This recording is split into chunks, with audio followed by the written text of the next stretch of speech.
Hey there, mama friend, and welcome to the 5-Minute Mom Podcast, where we'll talk about real life, real faith, real fast.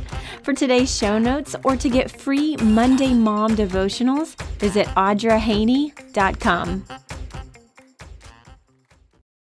Well, hey friends, welcome back to the podcast. I am so excited about this episode. We are in week 2 of just me answering your foster care questions, and I'm really excited about this episode because I don't mind sharing some of the hard things, but I absolutely love sharing some of the rewarding things and some of the things that were so life-giving to us as a family.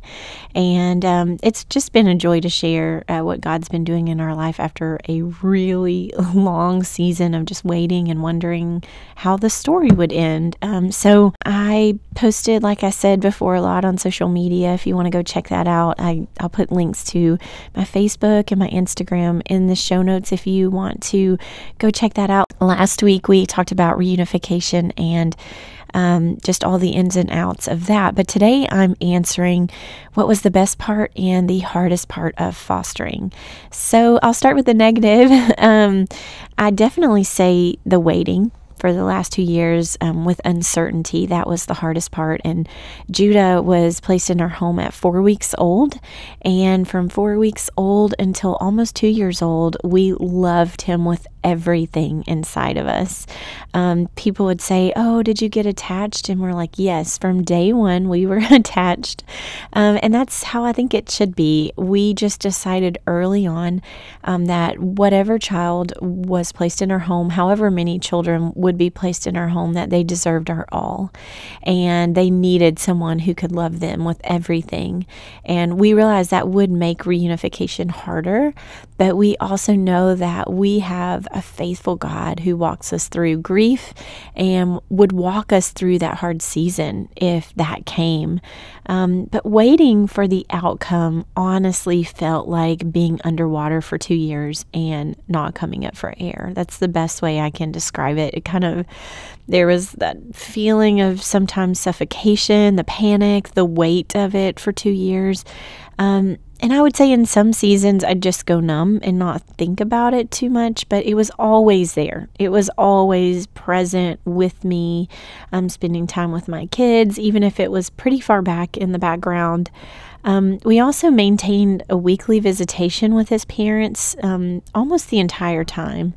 And that came with so many mixed emotions. There were so many hard things about that. But it also gave us a relationship with his parents that led to compassion and understanding, and in a crazy way, a really deep bond with them and a love for them. And even when we began to realize that it wouldn't be a safe situation for him to be in, we grew to love them.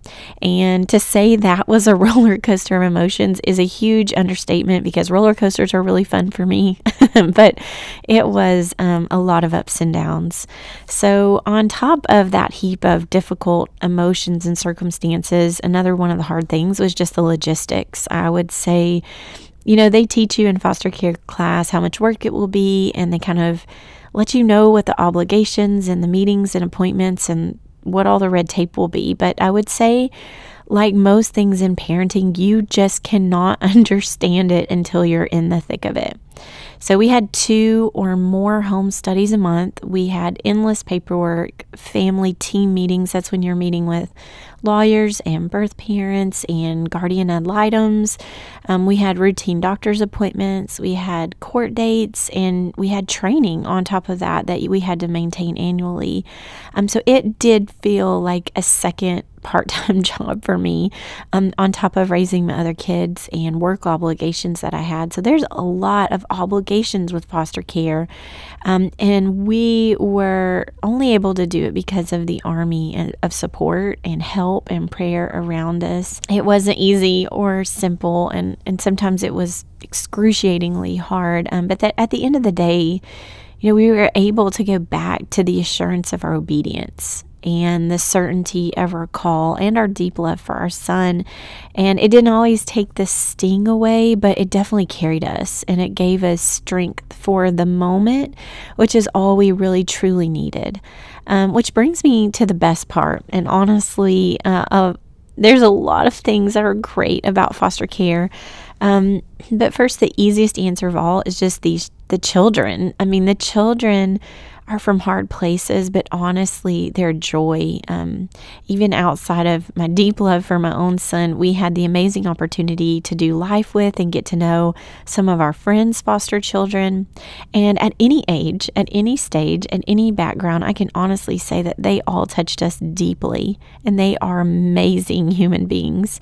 And I used to say that before we welcomed Judah into our home, things shifted for me dramatically when I stopped looking at foster care as like an inconvenient circumstance to just kind of avoid.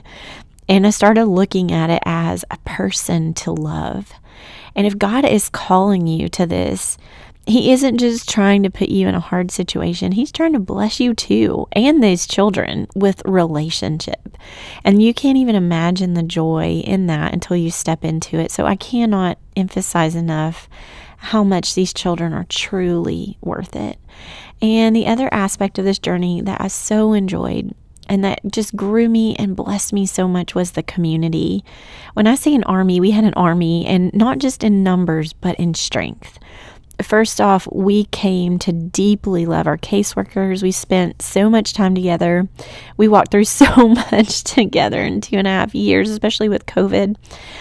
We laughed, we cried, and I would say these men and women that sacrificially give their lives to fight for these children, they are breathtakingly brave, and they are strong. And I love that God allowed us to get to know our caseworkers the way that we have. Sarah, I love you if you're listening. I'm so thankful for the people that He brought into our lives to lift up our arms, and also fellow foster parents and just friends who maybe weren't foster parents but wanted to support us and love us well in this time, and not only spiritually and emotionally but also logistically. My great friend Joelle, she helped with childcare, and she actually watched our biological children while we were going through training, because there's not childcare for that, and it would not have even been possible for us to get certified without her help. And we had another friend that's not a foster parent, but whenever I sent her a text that we were getting a placement at 11 o'clock at night, she beat the caseworker to our house with a Target bag full of baby clothes and burp cloths. And so, as I mentioned above, there are so many moving parts, and you have to have people that will truly step up to the plate for you. And it's just amazing to see our people show up for us in that way. And also fellow foster and adoptive parents, they are the best in the world. And I also love that God brought us a group of people that could sit with us and say, I understand. And you didn't have to explain your emotions, and you didn't have to unpack the complicated situations. You just could sit and understand each other. And looking back, the people that this journey required was my greatest gift. And in saying that, if this is a journey God's calling to you, I want to be one of those people for you, even if it's over the internet. I want to be part of your army. So just please email me, DM me. I'd be so honored to pray with you and support you and cheer you on. Again, I went over our time today. I guess I love talking about foster care. And so thank you for a little bit of extra time with me this month. I really hope this gives you some insight and some honesty and some vulnerability that will help you if you're in it or you're considering it. So I love you, friends, and I'll be back next week answering the question, any practical advice for us as we start our foster care journey. I love answering this question, and I've touched on a few things, but we'll really do a deep dive next week. All right, have a great week, everyone. So that's the end of our 5 minutes. Please tune in again soon.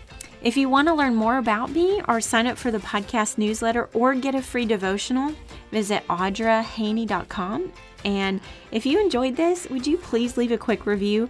Reviews are so important for podcasters, and it helps more moms find us, and it would be a great blessing.